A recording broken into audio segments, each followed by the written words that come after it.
तुलसी के पोत पर बैठला ना तुलसी कैसे से तुलसी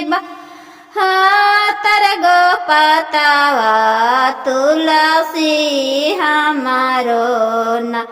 हाथ पर बैठल न तुलसी के भोर के भेरी ने सब चललन ही के पूजन करे कैसे जयवा तुलसी ना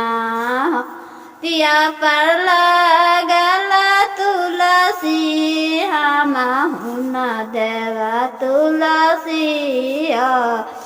के मारुआ ही गल तुलसी से कैसे पटदार है तुलसी तुलसी हम दलन तुलसी कैसन देवा तुलसी तारा गो पाता पातावा पर गोरा लागलियो तुलसी ई दलन शीश